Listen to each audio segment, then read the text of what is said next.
2024 আগেই 23 বছরের সম্পর্ক শেষ করলেন অমিতাভ বচ্চন।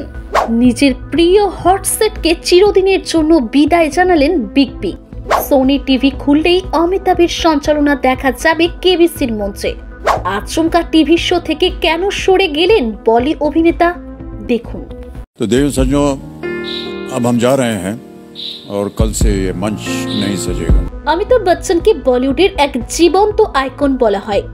দীর্ঘদিনের ক্যারিয়ারে অনেক সুপারহিট সিনেমায় দেখা গেছে তাকে, যদিও বড় পর্দায় এখন সেভাবে দেখা যায় না তাকে। বিগত কয়েক দশকে হাতে গোনা কয়েকটি ছবিতেই অভিনয় করেছেন অভিনেতা। তবে এই সময়ে কিন্তু পর্দা থেকে দূরে সরিয়ে রাখেননি নিজেকে, বরং দীর্ঘ 23 বছর ধরে সোনি টিভিতে কৌন বনেগা করোড়পতি নামক শো এর সঞ্চালনার দায়িত্বে তাকে দীর্ঘদিন দেখে আসছেন ভারতবাসী। তবে এবার সেই যাত্রাপথে ইতি টানলেন অমিতাভ। সম্প্রতি এই শো এর 15তম সংস্করণের শেষ এপিসোড সম্প্রচারিত হয় টিভিতে। স্মৃতিচারণার মধ্য দিয়ে এই শোকে বিদায় জানাতে গিয়ে এদিন আবেগী হয়ে পড়লেন অমিতাভ।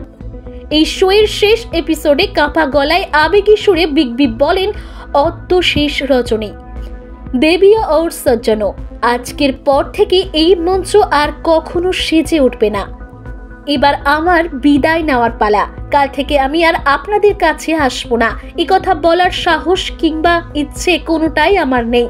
প্রতিটা শুরুরই একটা শেষ থাকে। এই কথা শুনে এদিন উপস্থিত দর্শকরা তাকে বলেন, আমরা ঈশ্বরকে দেখিনি ঠিকই, কিন্তু উনি ঈশ্বরের প্রিয় সন্তান। এক কথার জবাবে অমিতাভ আবেগী সুরে বলেন, আপনাদের এই একটা হাততালি আমার কাছে প্রতিটা নিঃশ্বাসের মতো।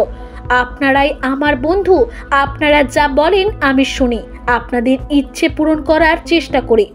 ক্যামেরার সামনে না দেখা গেলেও হয়তো আগামী 100 বছর ভারতবাসীর হৃদয়ে থাকবেন Amitabh. Bureau report, news focus 24।